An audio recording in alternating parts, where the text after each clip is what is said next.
Hey, it's Vez and Posey Bo here. This is episode 3 of the podcast.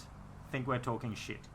Yeah, now we're talking to a real life junkie. So what is the real reason for you actually ever started it? Oh, well, my big sister was a junkie and she introduced me to it. I was young and impressionable, I suppose you could say. I thought my sister was a rock star. So if her and her friends were doing something, I wanted to be Part of it. yeah, How much older was your sister than you? 6 years. Ooh. Well, I was like 5 years and you got me hooked the fucking crack. So I 6 quit. I haven't touched crack in 20 years.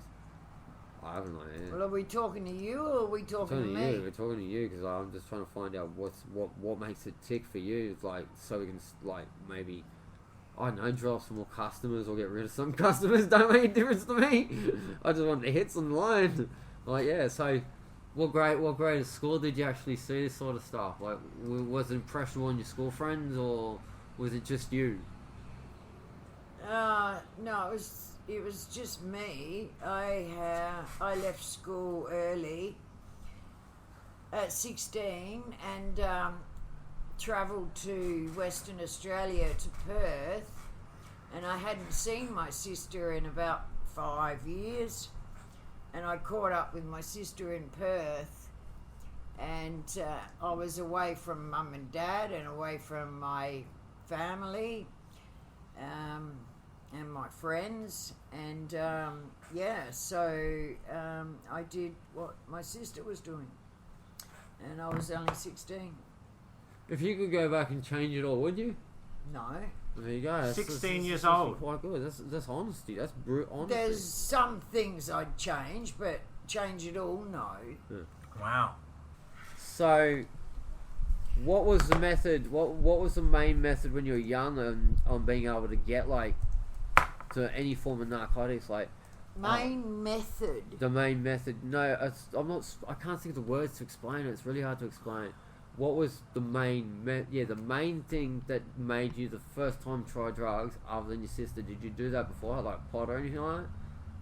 Oh, absolutely. My father grew pot in the backyard, and I was introduced to a world of pot and narcotics from a very early age. Like 8, 9, I was smoking pot. Really? Yeah, and I was only a really little, skinny Aussie girl. You know, like I was only a real, like typical Aussie girl, stick figure, and running around. Did you smoke with your dad? No, we used to raid I'm the baby of 4. Thank you. I'm the baby of 4. And there's 6 years between the eldest and the youngest. And anyhow, so growing up, Zeus and I were inseparable, and there was 18 months between us. And then Warren was 5 years older and Kira 6. Well, anyhow, Dad grew pot in the backyard, and Mum and Dad and their friends would have barbecues on a weekend, and then my sister Zeus and I would go around on the Sunday morning getting the dumpers out of the ashtrays. Oh, wow. But they were, big dumpers because, well, the pot was free, I suppose, and it flowed like water. So, we used to pick out these half joints out of the ashtrays and get stoned on them. And we were only babies. 8 years old, you reckon? Maybe? Yeah, grade 5 I was smoking. That's incredible. And my sister was in grade 7. Yeah. Wow.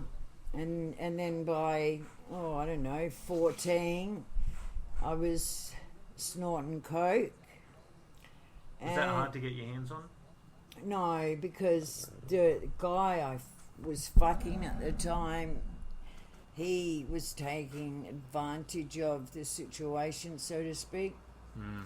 And by 16, I was on the needle. Wow. 16. 43 years. And did your parents ever try to intervene? Or they didn't? Oh, of course. Of course. My parents went through hell. Yeah. Wow. Thinking it was their fault and what could they have done different. But always, always supportive and unconditional love. You know, when you turned up, you were always offered a feed and a place to sleep. You just weren't offered cash. Yeah. You know, but everything else, Yeah. yeah, which Wow. is, you know, how it should be. Yeah. Absolutely, it's if how it there's one should person be. that you can trust, it should be, you know. Well, they always, didn't matter how many times they went to jail, didn't matter nothing. You know, Mum and Dad were always there the whole way through my lagons, you know, and yeah, it didn't matter what happened. Mum and Dad, you know, were always there for everything except cash. Yeah, right. And what about your siblings? Well, when Gira came back to Adelaide, she got my brother on it as well. So my brother had just got married to a straighty 180 female, but then me and my boyfriend, my brother and his new wife, and my sister Kira, her ex-boyfriend from high school days, she got all of us on it. So we were all junkies running around and ripping off each other's doll checks and, you know, fucking stealing off each other and carry on like that. And how? Christmas Day at my mum's house was a fucking nightmare. You know, some of us would have a head in the fucking bowl of soup and Sorry. stuff Wow. like that, you know. And did it permanently ruin your relationship with your siblings, or you still have good relationship with them, or it's Yeah, complicated, yeah, or- absolutely. Have a good relationship with my entire family. That's excellent. Oh, yeah, and I have two daughters that went through hell growing up as well, as you can imagine, sitting in the back seat of a car, you know, out the back of Coles car park or, you know, Woolies car park, waiting for the fucking drug dealer to drop off and all the crap. Sure. You know, poor kids. But my youngest is a primary school teacher, and she has 27 Indigenous students in her class, which is so admirable. I am so proud of it. Oh, And my eldest is a broker. Really? So she actually went and gave herself a bank loan and has already bought her own home. Wow. And my daughters are 31 and 33. And they kick ass. Really, must neither be of so them have proud. had babies yet. And I really want to be a grandma. But neither have had a baby as yet. They're both very career orientated and they're exceptional humans. You know, I can't, like, it's the only good thing I've ever done my entire life is I had two really good humans, yeah. Mm-hmm. Do they have any relationship with their dad? No, they have different dads, but no, neither of them have a relationship with their fathers. But they You must be- adore me. Yeah. Yeah, they do. They love Mum. You know, they ring up all the time to see if I need money and, you know, like Oh. just, you know, just be, you know, They're a supportive for support you. network, but on an outreach, you know, because they're in Adelaide, Yeah. you know, Yeah, both of as is the rest of the family. Yeah. Yeah, but no, my daughters are very good to me. They even dress like me, and they say some of my sort of, you know, anecdotes and things like that. Yeah, we get, and there's nothing they don't know, like nothing. And there's nothing my mother doesn't know too. And I get along really well, you know, with my family. Yeah. It's really, really fortunate because I did time with so many women whose families cut them off once they went to jail and stuff. You know, they were. But they were there when you got out. They were still there for you. They were still there for you when you got out. Oh, they were there the whole time I was in. They would come and visit. My family would. My mother and father would send money into me, like for my buy-up, you know, and all that sort of stuff. Yeah, absolutely. And if I rang up Mum and Dad whinging about something, you know, my father, like, I'd be like, you know, Dad, like, these bloody screws, Mr. Wardrobe and Mrs. Carpet, they won't let me go into the cottages, and I should have been low security 2 weeks ago, Dad. And I'd say all that. My father would get on the phone on Monday morning, and he'd be, you know, this is Ray Bessel from the sheriff's office. And he'd flat out lie, pretending like he's, you know, that the screws have to answer to his office. Yeah. You know, so he'd be flat out lying, saying, I'd like to know why my daughter, blah, blah, blah. Wow. And do that shit for me while I'm in jail. The other crims were fucking spewing. Yeah. Holy shit. It's not... I mean, everything but drugs. They wouldn't, you know. Well, yeah, but knowingly give me drugs. no. You know, but they did buy me a new washing machine because they sold the last one. You know, that sort of shit. But, you know, it's just what like junkies do, you know. It would have been tough for them to draw the line. Where do they draw the line? You know, but, absolutely. you know, And they sounds like they so did a good didn't job. deserve it.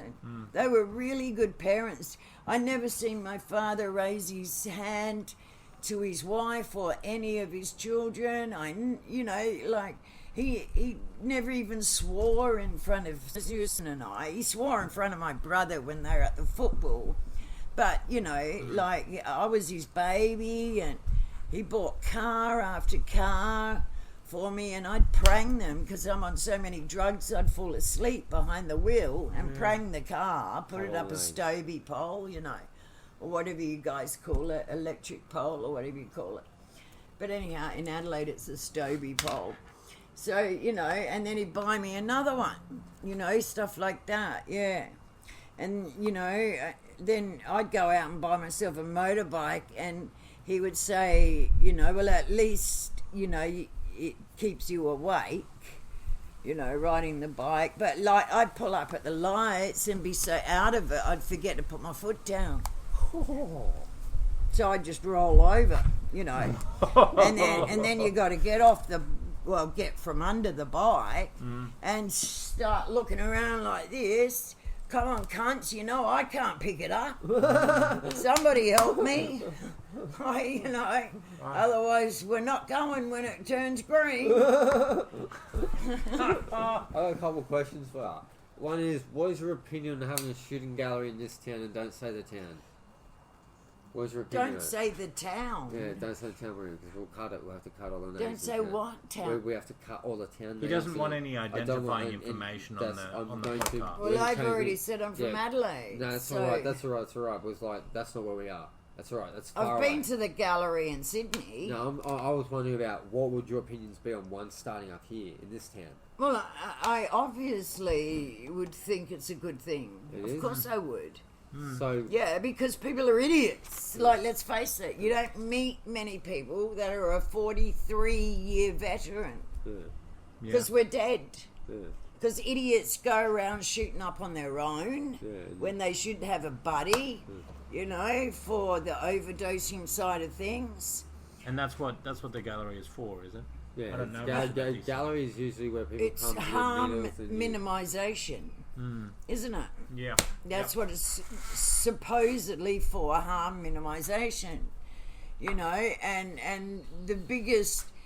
fuck up with junkies overdosing is because they're on their own. Yeah. You know, and So if something and goes they wrong, should there's be no one in it. educated, as well as you know, like when I went to the gallery in Sydney.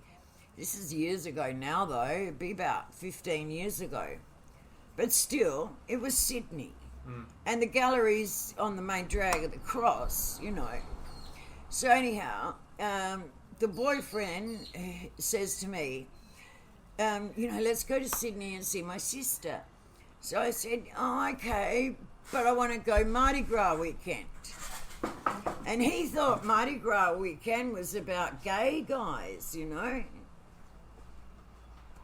and gay chicks. Well, didn't he get a fucking awakening when we got to Sydney? Because, you know, it's my old stomping ground, you know, and I worked the Cross off and on, you know, for a decade. And anyhow, so, like, we turn up in Sydney, and anyhow, like, that night, like, I couldn't get out of this sister's house quick enough. Anyhow, so, you know, he said, you know, shall we go up the Cross and have a look? And I said, yeah, let's go and score some coke.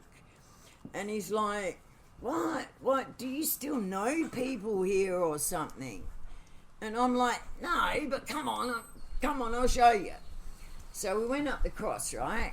And we went to the corner where the Commonwealth Bank is, you know, it's a notorious corner on, you know, on the main drag. Bank. Yeah. I think I know the area. Yeah. So anyhow, we're standing there we're standing there up front of the bank, and we see this fucking real junky looking chick, and she's just about running. She's, you know, like skipping along as fast as she could go, and she shot past us. And I said, come on, we're on. Right? So you're like, come on, that's us. Right? And this guy, because Dean was a 180, you know, as well. 180 straight, right? So he was as well, basically, you know, like I said, he played up a few times with me, but not often. Anyhow, so come on. And so we're following this chick, you know, and we're like, say, you know, 7 yards behind her. And so we're skipping along there, following her. And she goes down the one street over from the main drag, you know, at the back street here. She's hopping along up the fucking street, and we're going after her. And then she shoots in the back of that fishbowl, you know, across the road from the fishbowl where the Coca-Cola sign is, and that, you know, that big hotel that's got the biggest bed in the Southern Hemisphere or something that they fucking advertised. Anyhow. So it was that pub, right? And she shoots in the back door, and no kidding, within, you know, 15 seconds, she's back out the door. So I knew whoever she scored off, he's standing right by the fucking door. So I knew this cunt'd have to be right by the back door, because she was in and out that quick, you know. Yep. So I'm like, come on, Dean. So we open, after she left, you know, we open the back door, and straight away here's this shady looking character. Yeah. And so I walked up to him and said, oh, hey, you know, like, just told me I could get something from you, mate. And he said, you know, like, well, that's it, you know, like, yeah, okay, I'll sell you something, but I'm cutting that fucking Karen off. She's got one big mouth, that bitch, you know. So we got something. So then I said to Dean, well, come on, let's go to the gallery. We're on holidays. That's what you do when you go to a strange town. You visit their galleries. So you did that. We're no different. We're just going the shooting gallery instead of the art fucking gallery, you know. So we went around the corner to the shooting gallery, right? And anyhow, when you walk in, I don't know if you've ever been there, Ro, or not. No, I know nothing about it. Oh, okay. So when you walk in, they hand you this little piece of paper, and it's got like 5 rules on it, you know? And the rules were no more than 2 people in a cubicle. There was only about 4 or 5 rules on it, but I can't remember what they were. So it's supervised by like Well, yeah, those people they work for the council or something like that, or no ATODs. Queen will take you ATODs. underneath there. We can give you $140 just at their 2-day course. I have no idea what. Did You know what ATOD stands for? No, I know. Alcohol, tobacco, other drugs. Yeah. Right, that's what okay. it stands for, Yeah. ATODs. Yeah. Yeah. Okay, so ATODs run it, you know. Anyhow, so, you know, and it's like I said, a harm minimisation facility. Yeah. So anyhow, there's got like 5 rules on this piece of paper. I kid you not, the next day they put 6. True God, right? So what happens is, you walk in and they sort of say, they, you know, give me a name, like just a first name, you know, and you can say Harry or Mary if you want to, you know, and then they say, what type of drug are you using with us tonight, here tonight, whatever. And a couple of questions like that, very vague and you know, but you cannot get busted by the police while you're on the facility and that sort of thing. Police are not allowed on grounds. And so anyhow, yeah, they handed the piece of paper and it's got a couple of rules on it.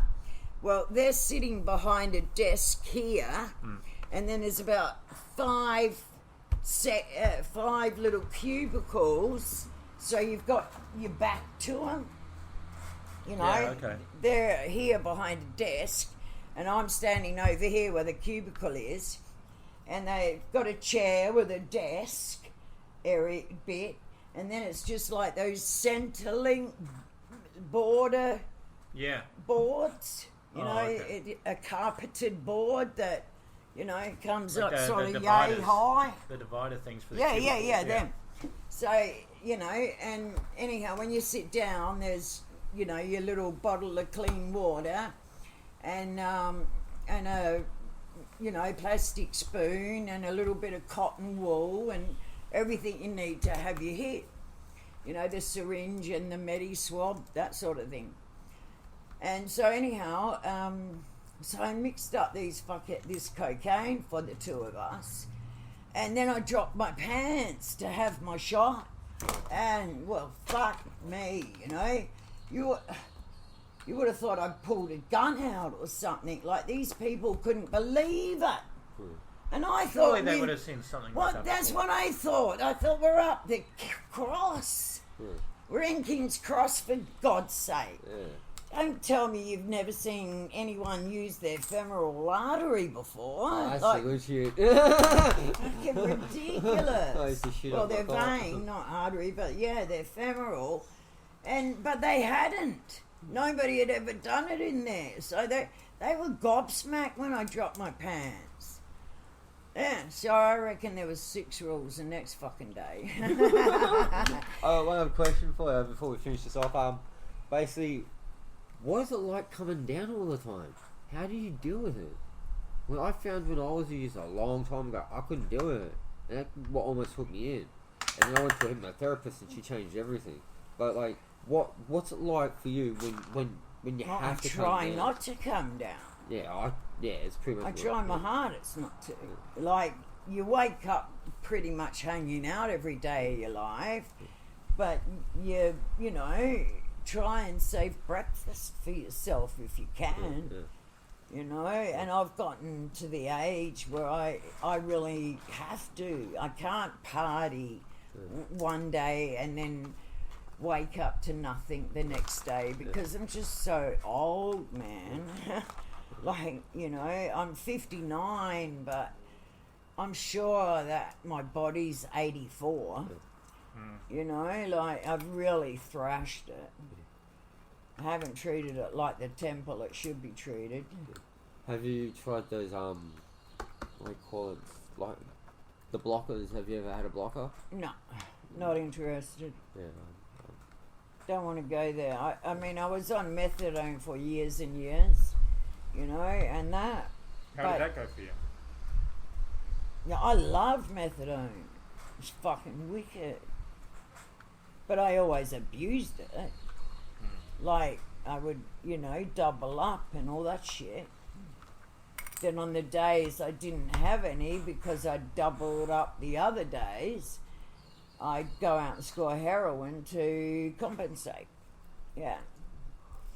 And no, I've never tried Suboxone or Subutex because I don't want to get off drugs. Yeah. I've got no interest in wanting to get off drugs. Yeah.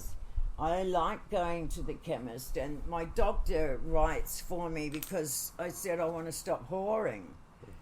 I don't have x-rays and bullshit stories. Like I said, I'm too old and I don't want to insult his intelligence. I think it's really rude. Like, he's a professional and he's done a hell of a lot of schooling, you know, and stuff like that, and I just don't want to insult his intelligence. So he put me on script so I could stop whoring. Yeah. Yes. It's a pleasure speaking to you. Yeah, hopefully that enlightens a lot of you people into seeing what it's like. Like, you've heard it from a professional. I'm not saying names, but you've heard from a professional now. Professional. Professional. Like, it's a professional etiquette. You got to take etiquette and well, in the whorehouses they check them every day. Yeah, that's why I'm using the Femoral, because you can't have tracks. Yeah. In and get a job in a brothel. It's so Well, true. Is that true? Yeah. Yeah, right. Okay. So I don't have tracks, and I've been using 43 years. Not tracks that you can see. And when a client sees a map of Tassie, he doesn't look at the Bass Strait. Oh my god, that's a funny show. That's a good one enough. Yeah, that It is was a good. pleasure speaking with you. It was a real pleasure speaking with you. Alright, thank you. Now you got a big job to do. You got to cut every single name in and just add an A or a B or a C, or a letter, just a letter of a person's name. I could just cut the name out. No, you cut the name out and you say, "Was it's not just once mentioned? It's been mentioned a few times." What about beep? You can beep it, yeah. You can beep it, but you go beep one. Do you want that to conclude the whole? That's the conclusion for this one here. That's the conclusion for this one here. We still got another one to do. If you have a look in the book, it would say we need. Well, you can turn it up if you want now.